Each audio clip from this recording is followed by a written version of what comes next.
Optics का second portion है wave optics.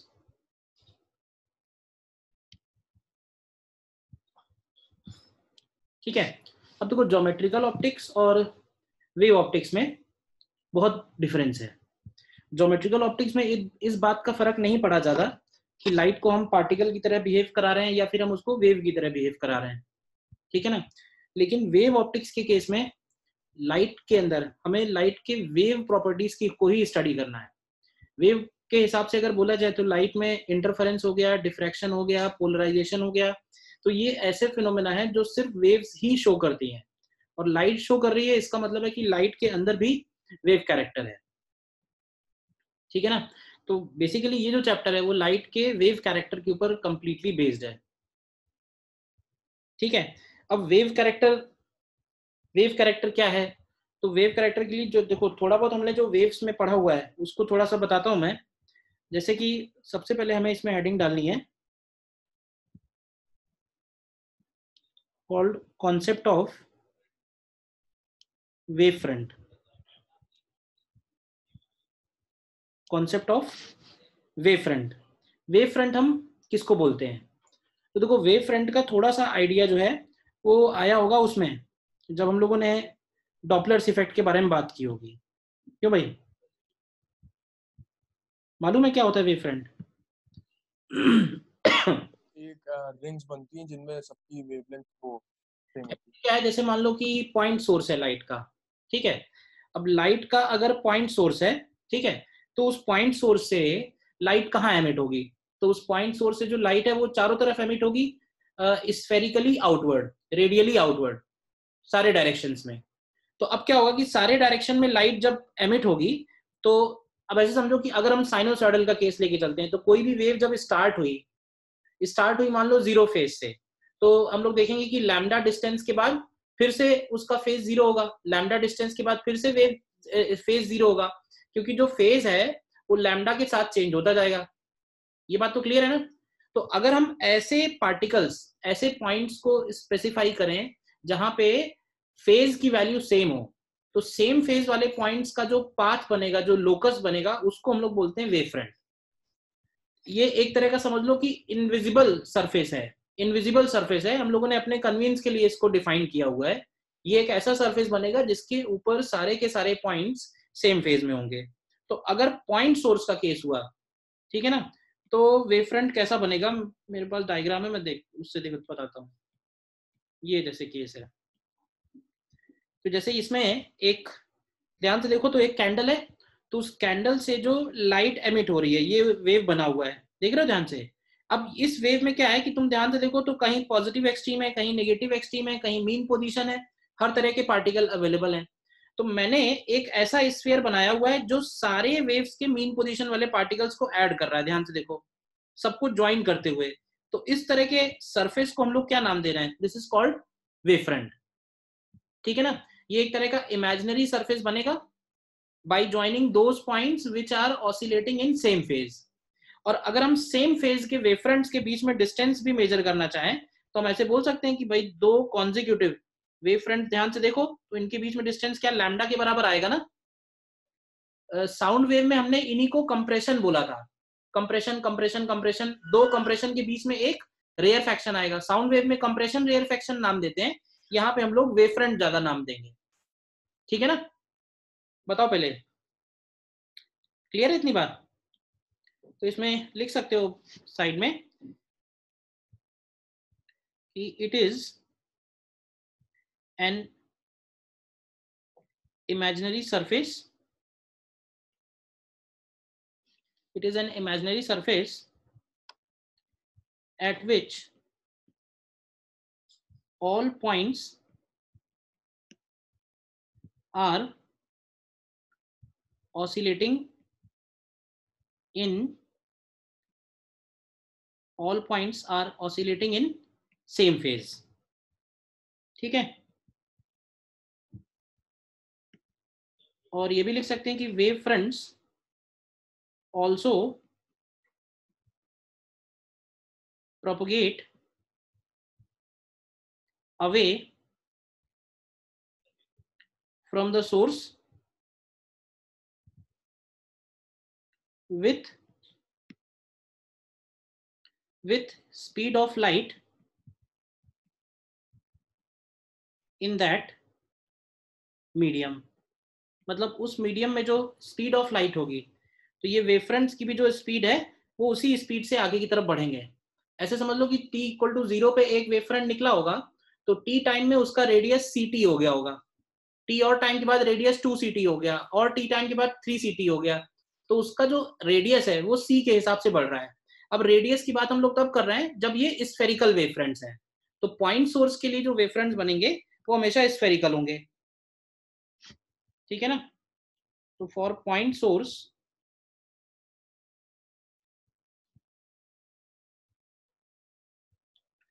wavefronts are spherical. For point source wavefronts are spherical. बताओ पहले इतनी बात जो हुई है, दो वेवफ्रंट्स के बीच में दो कॉन्जिक्यूटिव वेवफ्रंट्स अगर लें, the distance between two consecutive wavefronts having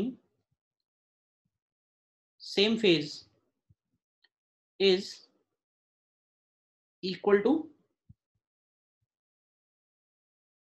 wavelength of light, that is lambda.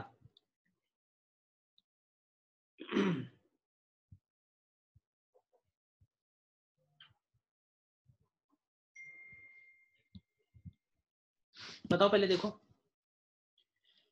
इतनी बात जो मैंने लिखी उसमें कोई डाउट है?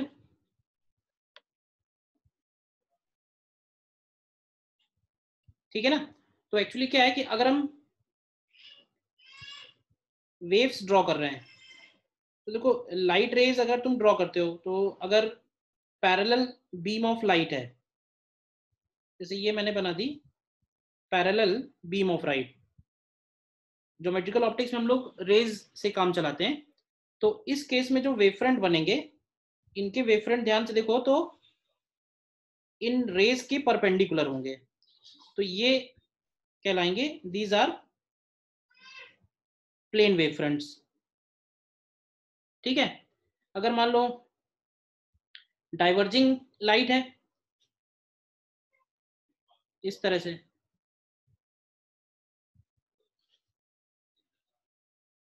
डाइवर्जिंग बीम ऑफ लाइट है, तो इसका मतलब ये होगा कि ये डाइवर्जिंग बीम ऑफ लाइट जो है किसी पॉइंट से लाइट रेज निकल के डाइवर्ज हो रही हैं, तो उनके जो वेवफ्रंट हैं वो स्फेरिकल बनेंगे इस तरह से, और ये वेवफ्रंट्स भी इस लाइट बीम के साथ साथ आगे की तरफ बढ़ते जाएंगे, धीरे धीरे इनका साइज इंक्रीज होता जाएगा, तो ये वाला केस हो जाएगा, इसको हम लोग बोल सकते हैं दे आर स्फेरिकल वेवफ्रंट्स। बोलो। और अगर सपोज लाइट का जो सोर्स है वो लाइन सोर्स हुआ, line source of light, line source of light का मतलब है कि बहुत सारे पॉइंट सोर्सेस को अगर हम एक लाइन में रख दें तो it becomes line source of light, ठीक है। तो लाइन सोर्स ऑफ लाइट में क्या होगा कि जो वेव्स होंगी वो सिलेंड्रिकली आउटवर्ड निकलेंगी, जो वेव्स होंगी वो सिलेंड्रिकली आउटवर्ड निकलेंगी। अब वेव्स अगर सिलेंड्रिकली आउटवर्ड निकल रही हैं तो बताओगे कि इनके वेवफ्रंट्स कैसे होंगे, तो इस केस में इनके वेवफ्रंट्स जो होंगे वो सिलेंड्रिकल होंगे, इस केस में इनके वेवफ्रंट्स जो होंगे वो सिलेंड्रिकल होंगे,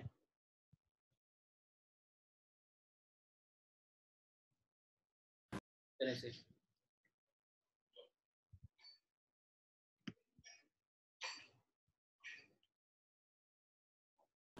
ध्यान से एक बात इसमें नोटिस करने वाली ये है कि जो वेवफ्रंट है और जो रे ऑफ लाइट है उसके बीच में ये वाला एंगल 90 डिग्री बना हुआ है, ये दिख रहा है ना डायग्राम में, ये जो बनी हुई है ब्लैक से ये रे ऑफ लाइट हो गई, ठीक है, और ये जो ब्लू से बना हुआ है ये वेवफ्रंट हो गया। तो वेवफ्रंट और रे ऑफ लाइट कि बीच में एंगल किसी भी पॉइंट पे चेक करेंगे तो 90 डिग्री होगा।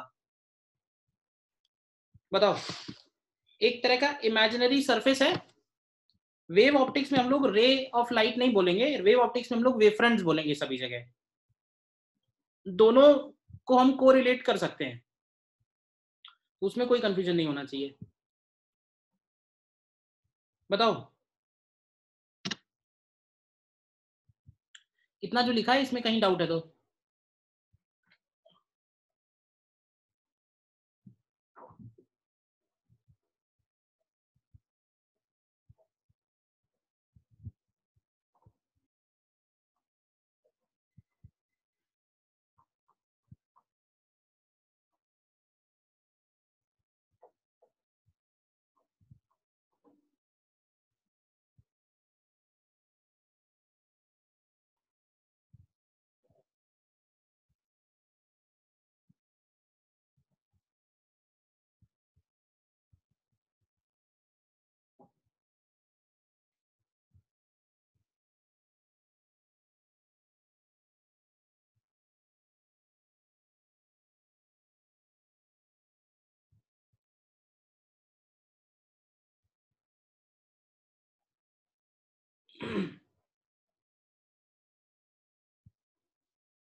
ठीक है यहां तक।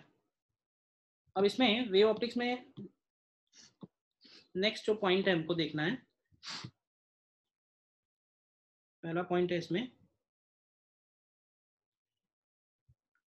हाइगेन्स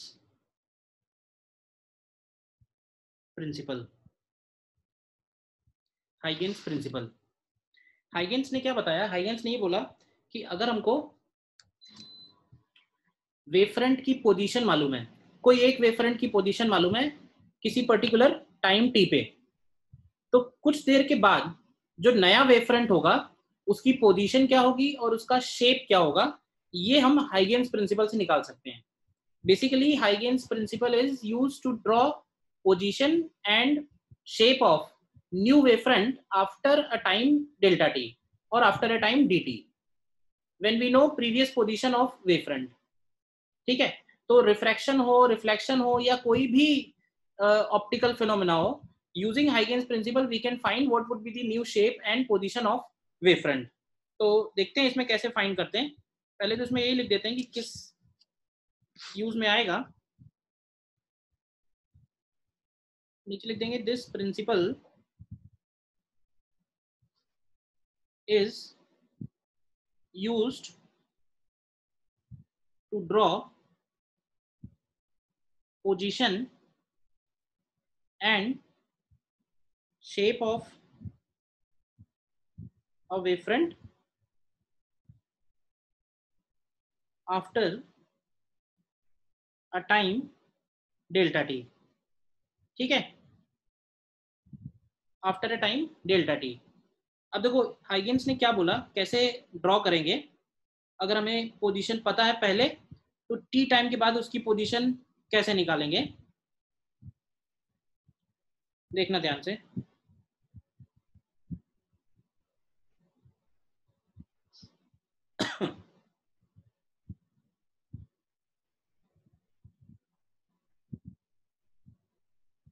ये देखो, अब इस डायग्राम में देखना क्या है, ये मान लेते हैं कि ये एक ओल्ड वेवफ्रंट है। ठीक है, ये पुराना वेवफ्रंट है। ठीक है, तो हाइगेन्स ने बोला कि जो ओल्ड वेवफ्रंट होगा, ओल्ड वेवफ्रंट के ऊपर जितने भी पॉइंट्स होंगे, ये देखो पॉइंट्स बने हुए हैं, तो उसने बोला कि ये जो पॉइंट्स होंगे, ये जो वेवफ्रंट है, ये वेवफ्रंट कहाँ से निकला होगा? ये वेवफ्रंट निकला होगा सोर्स से, सोर्स ऑफ लाइट से, और उस सोर्स को हम लोग बोलते हैं प्राइमरी सोर्स। उसने बोला कि जो वेवफ्रंट है, वेवफ्रंट के ऊपर जितने भी पॉइंट्स आ रहे हैं, ये बहुत सारे पॉइंट्स ड्रॉ कर लेते हैं, तो ये सारे के सारे पॉइंट्स जो हैं, these are called, these are secondary source of light। मतलब एक तो हो गया प्राइमरी सोर्स, प्राइमरी सोर्स जहां से ये वेवफ्रंट निकला है, और ये हो गया सेकेंडरी सोर्स, और ये जो सेकेंडरी सोर्स है ये पॉइंट सोर्स बनेंगे। अब देखो पॉइंट सोर्स से वेवफ्रंट कैसा एमिट होता है, तो पॉइंट सोर्स से जो वेवफ्रंट एमिट होता है वो स्फेरिकल होता है। तो उसने बोला कि t इक्वल टू जीरो पे, t इक्वल टू जीरो पे यहां से वेवफ्रंट एमिट होगा। तो देखो मैंने कहा ना कि t इक्वल टू 0 पे एमिट होगा, तो डेल्टा t टाइम के बाद उस वेवफ्रंट का रेडियस कितना हो जाएगा, c डेल्टा t। तो यहां से इसको सेंटर लेते हुए ये एक सर्कल बना हुआ है, ध्यान से देखो। तो ये एक मैंने सर्कल बना लिया है, ये इस पॉइंट सोर्स का वेवफ्रंट है डेल्टा t टाइम के बाद। ऐसे ही इस पॉइंट सोर्स का वेवफ्रंट हो जाएगा ये वाला, ऐसे ही इस पॉइंट सोर्स का वेवफ्रंट हो जाएगा ये वाला, इस पॉइंट सोर्स का वेवफ्रंट हो जाएगा। तो इस तरह से हर एक पॉइंट सोर्स का जो वेवफ्रंट है वो डेल्टा t टाइम के बाद ड्रॉ करेंगे। और हम इन सभी वेवफ्रंट्स पे अगर एक कॉमन सरफेस ड्रॉ करेंगे तो वो कॉमन सरफेस उस वेवफ्रंट की डेल्टा t टाइम के बाद नई पोजीशन और नया शेप हो जाएगा। ये जो वेवफ्रंट्स एमिट हुए हैं they are called secondary wavelets, they are called secondary wavelets. And इसके बारे में लिख देंगे कि common surface drawn on these secondary wavelets is new wavefront after t equal to delta t। ठीक है, स्टेप्स में समझना क्या प्रोसेस है। पहला स्टेप ये है, all the points on older position of wavefront will behave as new point sources of light, they become new point sources of light, they are called secondary sources। ठीक है, now each of these point source will emit spherical wavefront in all directions। लेकिन हमें वो direction consider करना है जहां पे light propagate हो रही है। अभी सपोज राइट में प्रोपोगेट हो रही है तो हमने राइट साइड में केवल वेवफ्रंट ड्रॉ किया है, वो भी कंप्लीट ड्रॉ नहीं किया है, केवल आर्क ड्रॉ की है क्योंकि हमें फाइनली टेंजेंट ड्रॉ करनी है।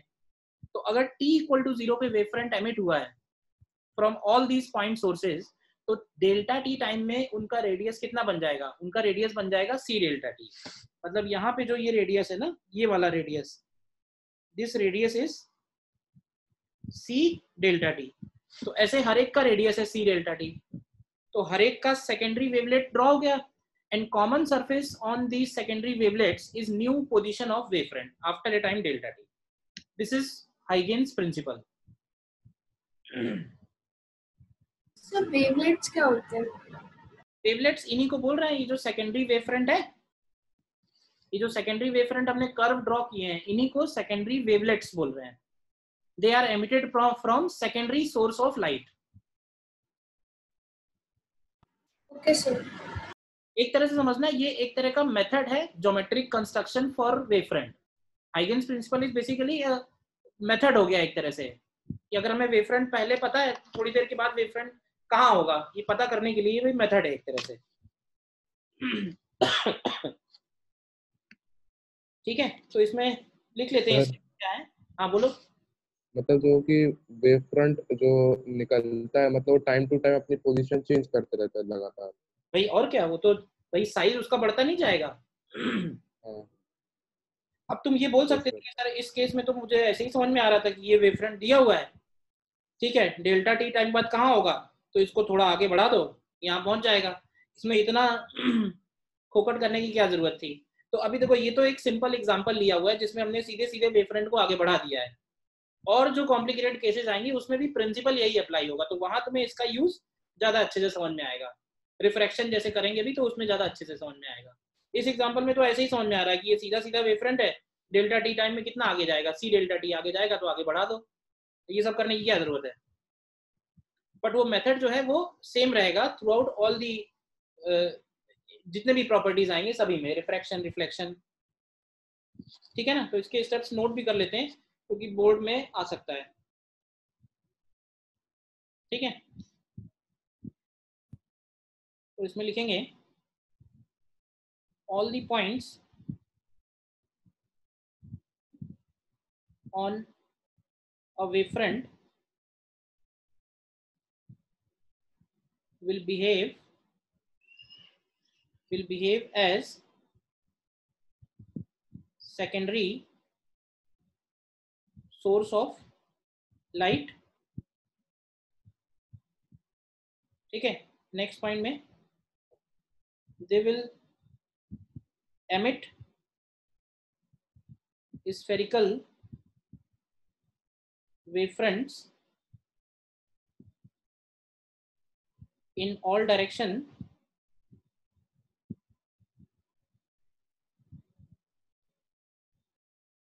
known as secondary wavelets. ठीक है. नेक्स्ट पॉइंट में a common surface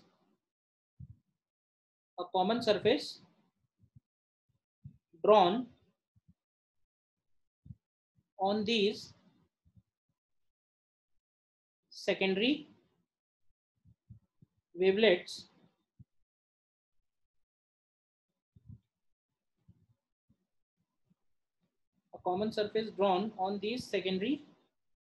wavelets is position and shape of wavefront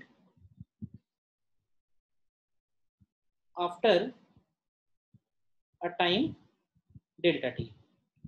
तो ये स्टेप्स हो गए हाइगेन्स प्रिंसिपल. देखो ध्यान से, थोड़ा डिफरेंट टाइप का है तो थोड़ा टाइम लगेगा समझने में. सर हाँ बोलो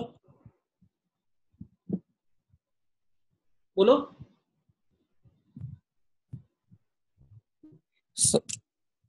सर इसमें प्राइमरी सोर्स ऑफ लाइट क्या थी?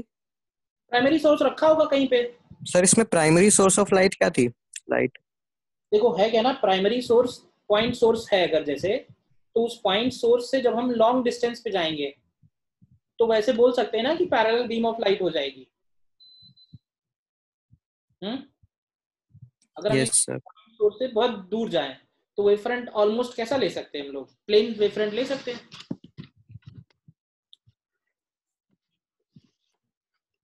ठीक है ना, यही डाउट था ना कि प्लेन वेवफ्रंट कैसे है. Yes sir. ठीक है, ये तो केस हो गया जैसे प्लेन है. कुछ और भी केस होगा, जैसे कर्व्ड का केस होगा तो ऐसे बना सकते हैं. ये देखो यहाँ पे भी सेकंड जो डायग्राम बना हुआ है इसमें तुम ध्यान से देखो, ये जो है ये पॉइंट सोर्स बन गए. स्फेरिकल वेवफ्रंट है, ये पॉइंट सोर्स हो गए जो पॉइंट बने हुए हैं. ठीक है, और पॉइंट सोर्स से जो एमिट हुए हैं ये सेकेंडरी वेवलेट्स हो गए ना. और इन सेकेंडरी वेवलेट्स पे जो ये पोजीशन है ये नई पोजीशन हो गई. इसमें भी लिख लो यही सारी बातें. सेकेंडरी सोर्सेज तो लिखा ही हुआ है तो इनके बारे में लिख दो. दे आर सेकेंडरी वेवलेट्स और ये बन जाएगी न्यू वेवफ्रंट. ठीक है ना. तो क्या होगा, जैसे स्फेरिकल है तो धीरे धीरे उनका साइज इंक्रीज होता जाएगा. ये प्राइमरी सोर्स हो गया, प्राइमरी सोर्स से जो निकल रहा है.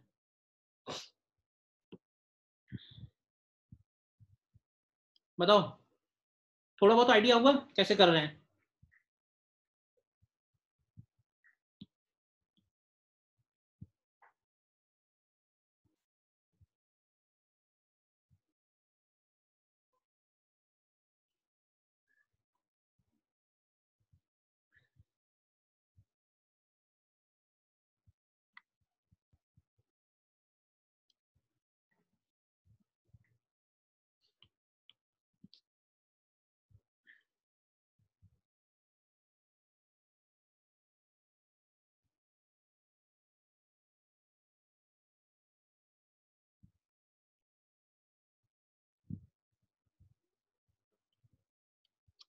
ठीक है, अब देखो इसको समझते हैं. नेक्स्ट हेडिंग पड़ेगा proof of laws of refraction using Huygens principle. ये प्रूफ हमारे लिए इंपॉर्टेंट है अगेन स्कूल एग्जाम्स के पॉइंट ऑफ व्यू से. Proof of laws of refraction using Huygens principle. ठीक है, तो इसको समझना ध्यान से।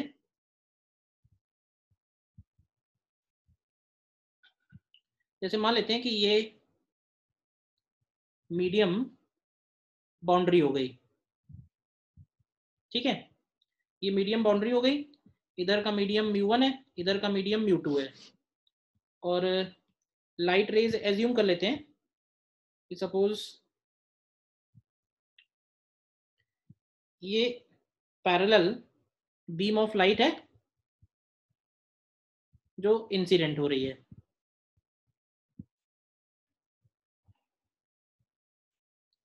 पैरेलल बीम ऑफ लाइट है जो इंसिडेंट हो रही है, ठीक है। अब ये बताओ कि ये जो लाइट रे है, ये तो मैंने लाइट रे दिखाई है, इनके वेवफ्रंट्स कैसे होंगे? तो ऐसे बोल सकते हैं कि इनके वेवफ्रंट इस तरह से बनेंगे, ये इनके वेवफ्रंट्स बनेंगे, बताओ, ये वेवफ्रंट हो जाएंगे।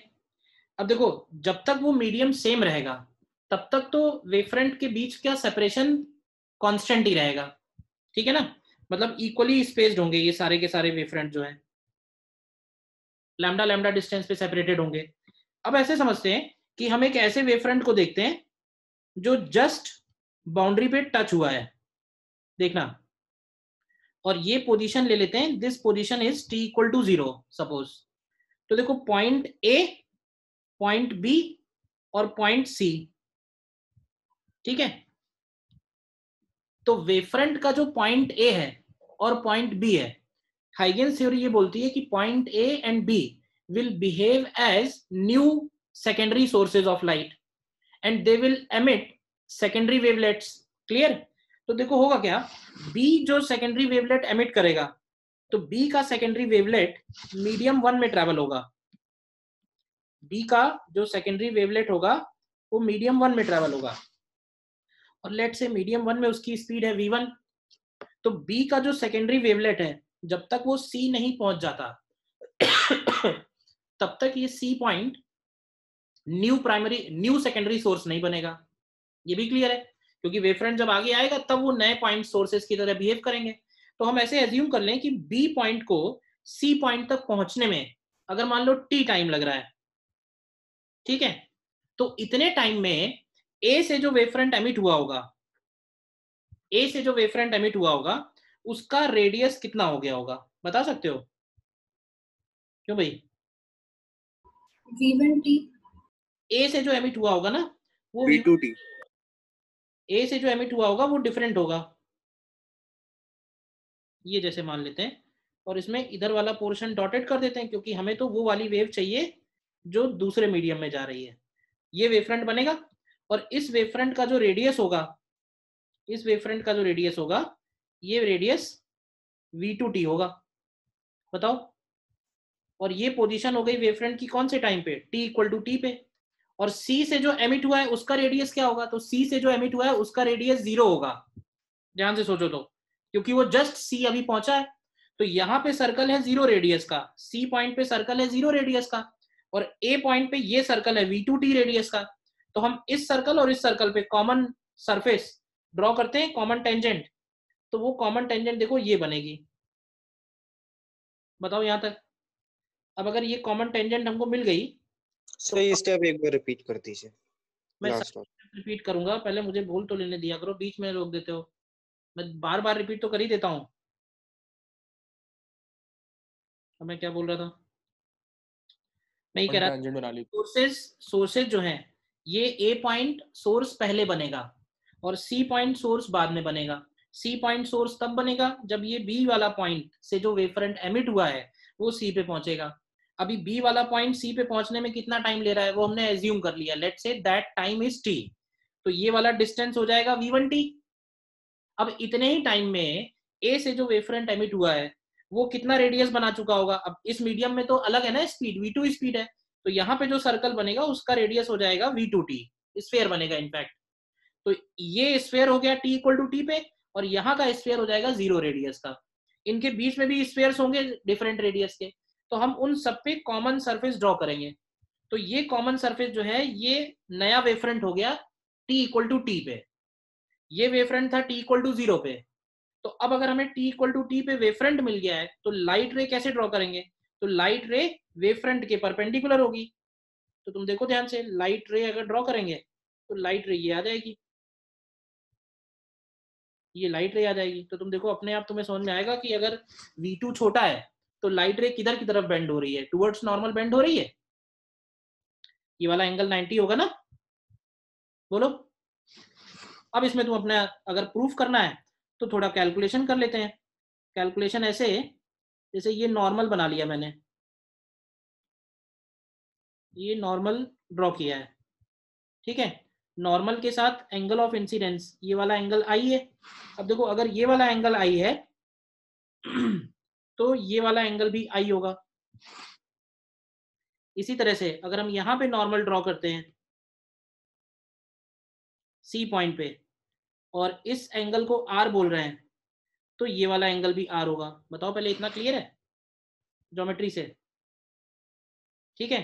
अब ये जो बीसी डिस्टेंस है, बीसी डिस्टेंस को हम लोगों ने लिखा था v1t, और ये पॉइंट ले लेते हैं d, और एडी डिस्टेंस हो जाएगा v2t। अब देखो triangle triangle A B C में, ट्रायंगल ए बी सी में अगर हम लोग साइन आई लिखें तो साइन आई की वैल्यू हो जाएगी बी सी अपॉन ए सी। तो ये हो जाएगा v1t अपॉन ए सी। और ट्रायंगल ए सी डी में साइन आर लिखो तो साइन आर की वैल्यू हो जाएगी ए डी अपॉन ए सी। तो ये हो जाएगा v2t अपॉन ए सी।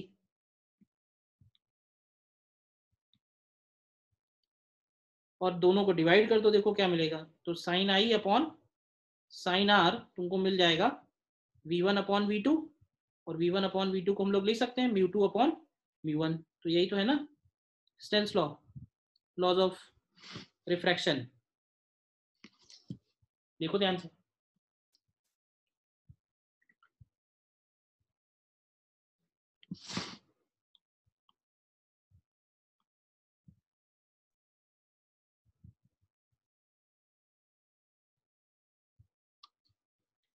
देखो जैसे इसमें समझाता हूँ दूसरा डायग्राम।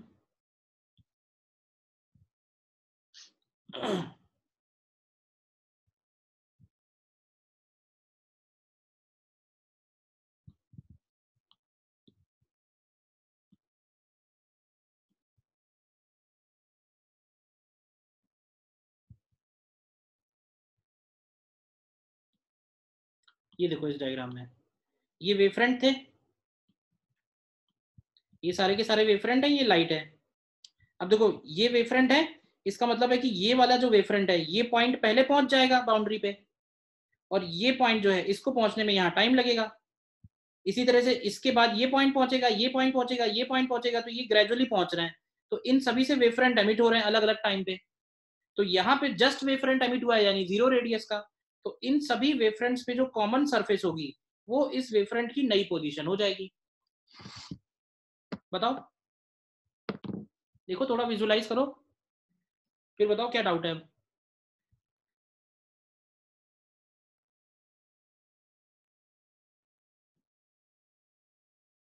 तो अगर v2 की वैल्यू v1 से कम है, v2 की वैल्यू v1 से कम है, तो उस केस में ये तुम देख रहे हो बेंड टुवर्ड्स नॉर्मल हो जा रही है लाइट।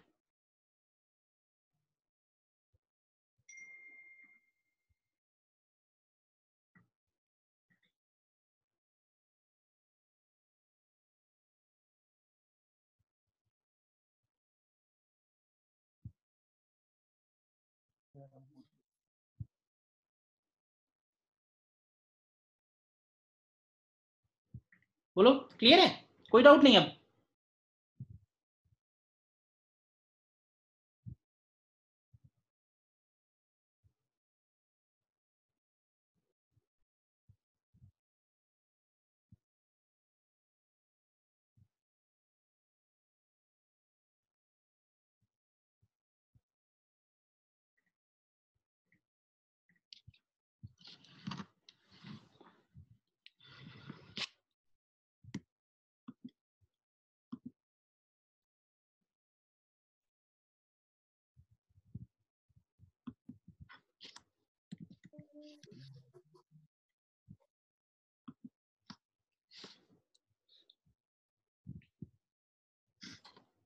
कि प्रूफ करने के लिए आता है बोर्ड्स में तो, और बहुत सिंपल है, सीधा सीधा प्रूफ है।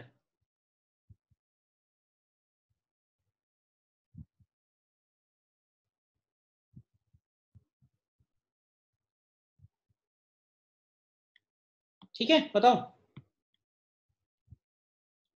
क्लियर है? तो नेक्स्ट करते हैं रिफ्लेक्शन।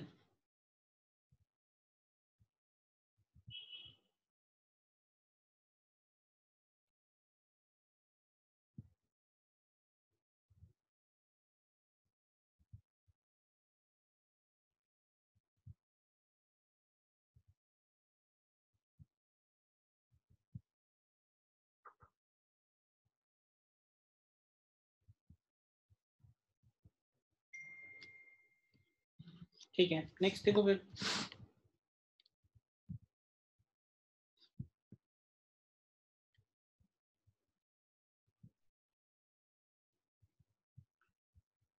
अब देखो, अगर तुम्हें कॉन्सेप्ट क्लियर है तो रिफ्लेक्शन और रिफ्रैक्शन में फर्क सिर्फ इतना है कि रिफ्लेक्शन में लाइट सेम मीडियम में वापस आएगी, यानी वेवफ्रंट जो है वो सेम मीडियम में ड्रॉ करना है। तो तुम सेम प्रोसेस लगा के तुम इसको प्रूव कर सकते हो, अगर तुम्हें क्लैरिटी है कि क्या कर रहे हैं। तो करो try. Proof of laws of reflection using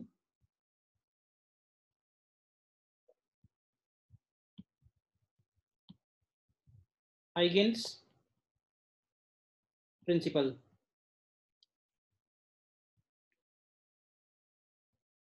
using Huygens principle almost same diagram बनेगा, बस फर्क सिर्फ इतना आएगा इस बार, इस बार लाइट जो है वो सेम मीडियम में रिफ्लेक्ट होने वाली है।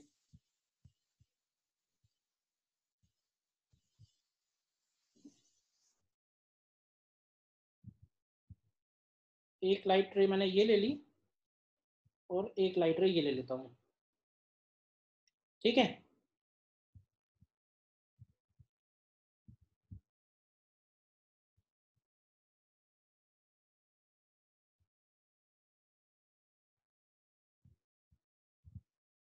अगेन वेवफ्रंट अगर हम बनाएंगे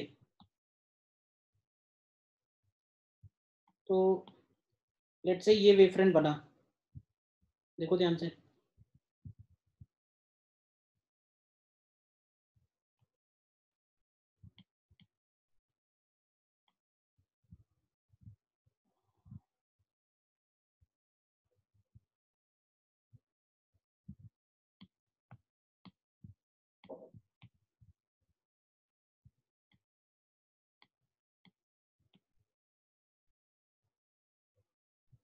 ये वेवफ्रंट हो गया लेट्स से, जैसे हमने इसको पहले ए बी बोला था, अभी भी ए बी बोला है।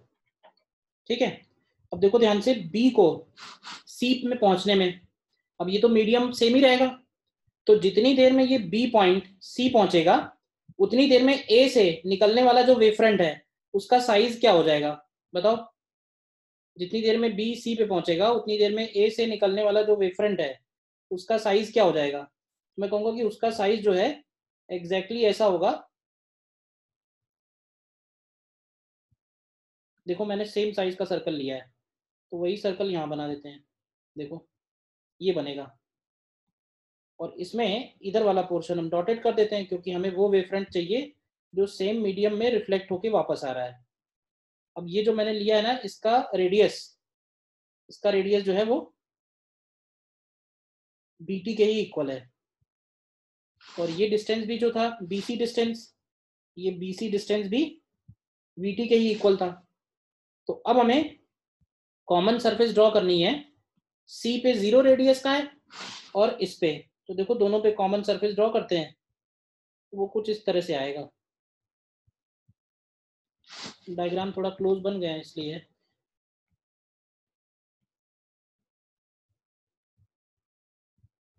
ठीक है ना,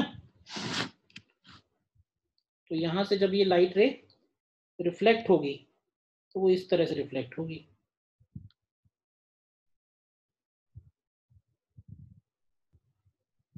देखो ये भी 90 है, इधर ये भी 90 है। ठीक है ना, तो ये पॉइंट बी था और ये पॉइंट कोई और ले लेते हैं डी। और यहाँ पे क्या होगा, क्योंकि सी डी एडी डिस्टेंस और बीसी डिस्टेंस सेम है, तो इसलिए ये दोनों ट्राइंगल जो होंगे कैसे आ जाएंगे, दोनों ट्राइंगल Congruent. कॉन्ग्रुएंट आ जाएंगे, तो इसलिए फिर ये एंगल भी सारे के सारे सेम हो जाएंगे। तो बस यहाँ पे मेंशन कर देना कि भाई angle i is equal to, ये वाला एंगल आई है तो इसमें ये वाला आई बनेगा, और अगर ये वाला एंगल आर है तो ये वाला एंगल आर बनेगा। तो angle i is equal to angle r. Proof करने के लिए अगर आएगा तो डायग्राम बस है, डायग्राम अगर तुम सही सही बना दोगे ठीक से तो बस।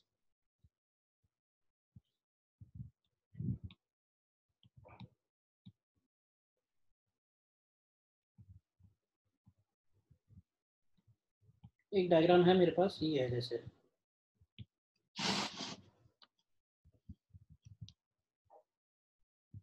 तो देख लो तुम्हें जिसमें भी समझ में आए,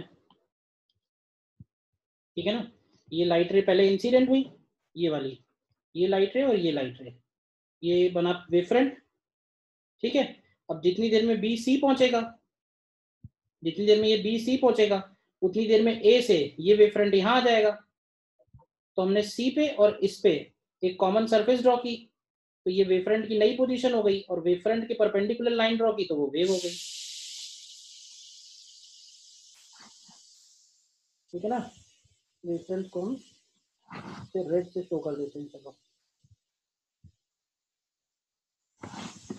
ये वेवफ्रंट की पोजीशन हो गई और ये वेव्स की पोजीशन है।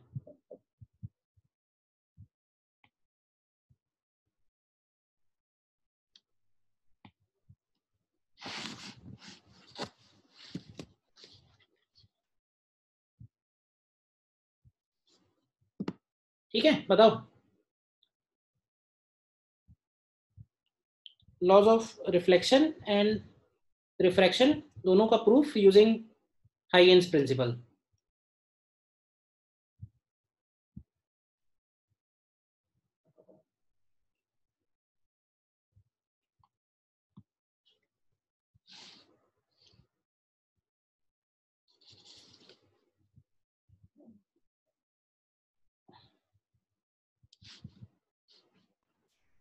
सर बोर्ड में अगर लॉज ऑफ रिफ्रैक्शन वाला प्रूव करने के लिए आ गया तो हाँ। थ्योरी में कुछ लिखेंगे हम? थ्योरी में क्या लिखोगे, सब मैथ ही है तो मैथ लिख दोगे बस साल। देखो जितने भी प्रूफ आते हैं आपके बोर्ड में, ठीक है ना, आप जितना कम सेंटेंसेस का यूज करोगे उतना आपके लिए बेहतर होगा। डायग्राम और इक्वेशंस, दैट्स इट। क्योंकि जहां तुमने थ्योरी लिखना शुरू करी, 4 5 6 सेंटेंस लिख दिए लगातार, तो उतना एग्जामिनर नहीं पढ़ता है ना, उनके पास इतना टाइम होता है। तो मोस्ट इंपॉर्टेंट तुम्हारे लिए डायग्राम है। अगर तुमने डायग्राम सही से बनाया हुआ है, बगल में इक्वेशन सारी लिखी हुई है, तो कुछ भी लिखने की जरूरत नहीं है, ठीक है ना। और टाइम है तो लिख दो कि Yes. लेट अस अज्यूम रे is incident on medium boundary, कहानी क्या है बनाते रहो, मेन तो बस इतना ही है, ठीक है ना। एक बार एनसीईआरटी में देख लेना क्या और कुछ क्या लिखना, और कुछ नहीं है, मैथ्स है, प्रूव कर रहे हैं। Yes, sir.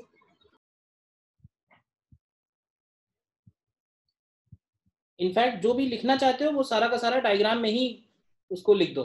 इंसिडेंट रे लिख दो, रिफ्लेक्टेड रे लिख दो, position of wavefront at t equal to 0 लिख दो, position of wavefront at t equal to t लिख दो। मतलब डायग्राम आपका सेल्फ एक्सप्लेनेटरी होना चाहिए, दैट्स इट,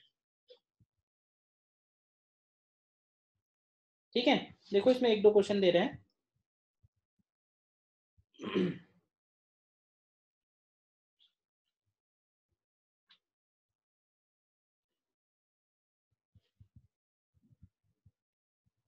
क्वेश्चन है refractive index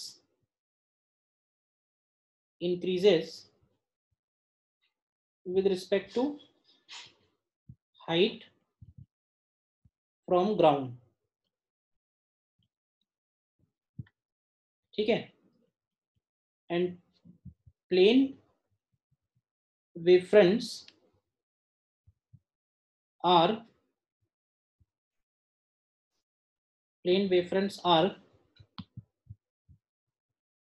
moving horizontally, then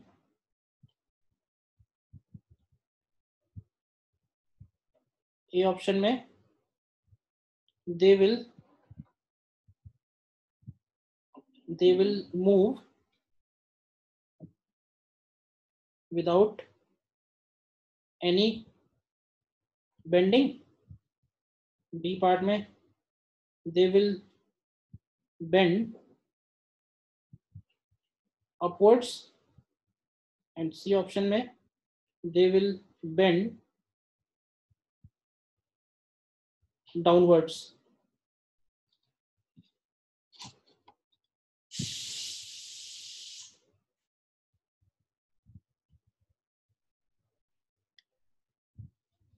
ठीक है, और इसको तुमको हाइगेन्स थ्योरी से बताना है, करेक्ट ऑप्शन चूज करके बताना है।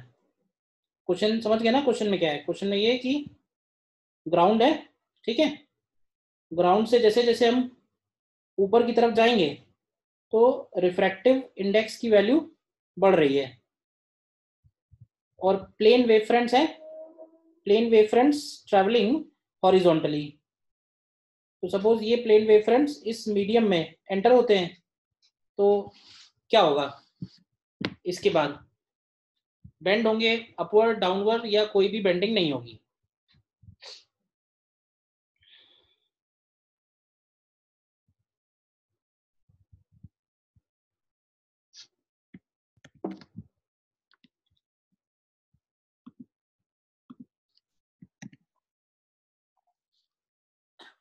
देखो हम लोग इसको हाइगेन्स थ्योरी से करेंगे। हाइगेन्स थ्योरी से ऐसे कि जैसे मान लो कि ये वेवफ्रंट की ओल्ड पोजीशन है, ठीक है। अब ऐसे देखो इसके ऊपर जितने भी पॉइंट हैं, ये सारे के सारे पॉइंट न्यू सोर्सेस की तरह काम करेंगे, और इनसे जो वेवफ्रंट्स एमिट होंगे, तो देखो इनसे जो वेवफ्रंट्स एमिट होंगे, इसमें ऐसे बोल सकते हैं कि सबसे नीचे वाले से जो वेवफ्रंट एमिट होगा उसका रेडियस ज्यादा होगा, फिर इससे ऊपर वाले से जो वेवफ्रंट एमिट होगा उसका रेडियस थोड़ा कम होगा, और उससे ऊपर वाले से जो एमिट होगा वेवफ्रंट उसका रेडियस और कम होगा। समझ में आया क्यों? क्योंकि ऊपर जा रहे हैं तो रिफ्रैक्टिव इंडेक्स बढ़ रहा है, तो रिफ्रैक्टिव इंडेक्स अगर बढ़ रहा है तो इसका मतलब है कि जो रेडियस आएगा, जो स्पीड होगी वो कम हो जाएगी, स्पीड कम होगी तो उनका रेडियस भी कम आएगा। तो अब हमें एक कॉमन सरफेस ड्रॉ करनी है इन सभी के ऊपर, तो इन सभी पे कॉमन सरफेस ड्रॉ करोगे तो क्या आ जाएगा? देखो ध्यान से, कॉमन सरफेस ड्रॉ करोगे तो ये न्यू पोजीशन आ जाएगी, ठीक है ना? बताओ क्लियर है कैसे किया है? Yes sir. तो आंसर हो जाएगा sir they will bend upward. हाँ, सर इसको वैसे नहीं कर सकते, मतलब लाइट वेव्स लें लाइट रेस की तरह भी कर सकते हैं, लेकिन और सर उससे तो मतलब ऐसा नहीं सर्कुलर नहीं हो जाएंगे फिर ये मतलब? सर्कुलर क्यों हो जाएंगे भाई? लाइट रेज अगर तुम ले रहे हो ऐसे, ये लाइट रेज आ रही हैं, ठीक है, सर रिफ्रैक्टिव इंडेक्स ऊपर की तरफ बढ़ रहा है, तो लाइट रेज किधर बेंड होंगी? टुवर्ड्स नॉर्मली तो बेंड होंगी। यस। यहाँ 90 डिग्री एंगल बन रहा है, अच्छा सॉरी सॉरी सॉरी। सही से लगाओ सब थ्योरी, सब सेट हो जाएगी। ठीक है, इसके बाद एक और छोटा सा काम करो, draw shape of wavefronts after crossing the following optical elements। ठीक है, देखो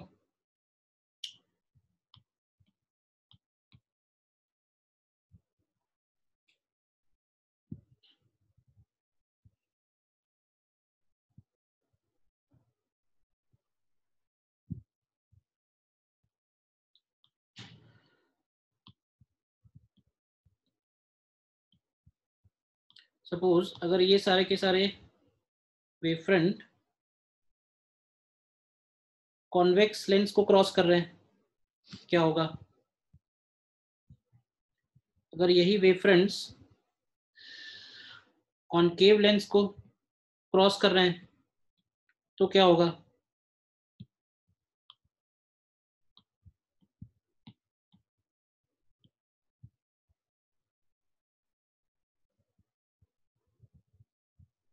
ठीक है,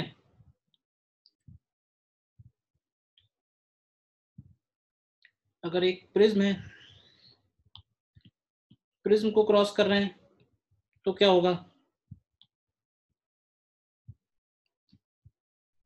ठीक है, सपोज ग्लास स्लैब है,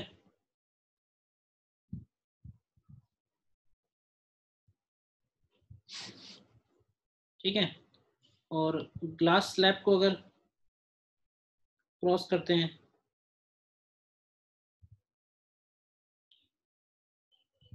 तो क्या होगा?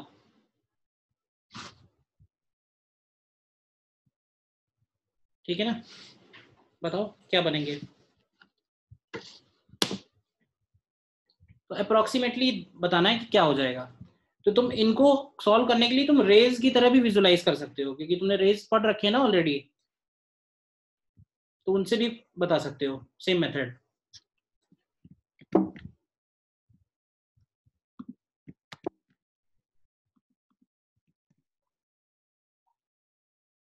इसको मैंने कहा कि तुम्हें विजुलाइज करना है तो तुम वैसे ही विजुलाइज कर लो। जैसे मान लो कि रेज अगर इंसिडेंट होती हैं इसके ऊपर, तो उन रेज का क्या होता? तो वो रेज जो है वो इस तरह से कन्वर्ज हो जाती, तो जो वेवफ्रंट होंगे वो भी इसी तरह से होंगे। तो पहले ये वेवफ्रंट उस फोकस पे कन्वर्ज होंगे, ध्यान से समझना, और फिर वहीं से वो डाइवर्ज भी होंगे। ठीक है ना, इस केस में सिर्फ डाइवर्ज होंगे, बताना अगर कोई कंफ्यूजन है तो। इस केस में क्या होगा? इस केस में ये बेंड हो जाएंगे इधर की तरफ, बताओ। और इस केस में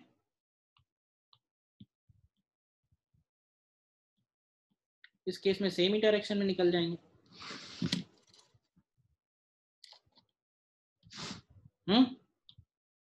रे डायग्राम से सोच लो बस, रेज अगर इंसिडेंट होती तो उनका क्या होता?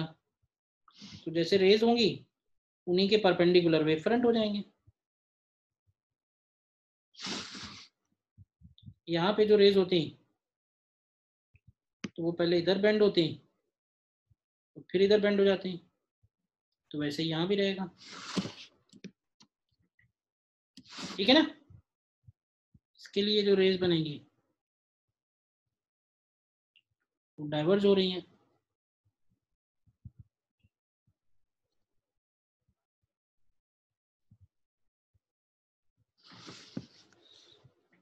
ठीक है, बताओ। सर कॉनकेव लेंस में कैसे कर रहा है? हाँ, कॉनकेव लेंस में कैसे हो रहा है? कैसे हो रहा है? जैसे डाइवर्ज होगी ना, पैरेलल बीम अगर आ रही है तो क्या होगा? आफ्टर रिफ्रैक्शन डाइवर्ज हो जाएगी, तो डाइवर्जिंग बनाए हैं सारे वेव फ्रंट, देखो।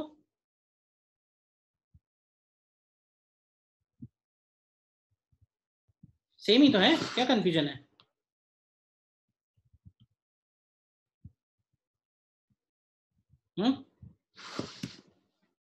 सेम ही तो है, क्या कंफ्यूजन है? कॉन्वेक्स में कन्वर्जिंग के बाद डाइवर्जिंग कैसे हो रही? क्योंकि ऐसा बताओ, ऐसा थोड़ी ना है कि वो जो लाइट रे है वो यहाँ आके स्टॉप हो जाती हैं, ऐसा होता है क्या? स्टॉप तो नहीं होती ना, तो लाइट रेज आगे बढ़ेंगी, लाइट रेज आगे बढ़ेंगी तो वो वेवफ्रंट भी आगे बढ़ेंगे, यस सर। उस पॉइंट पे कन्वर्ज होंगे और फिर वहां से डाइवर्ज होंगे।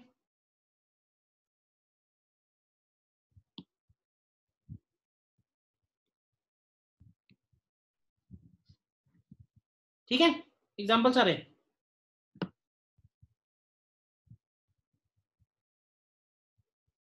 तो वेव फ्रंट की थ्योरी में इतना ही है,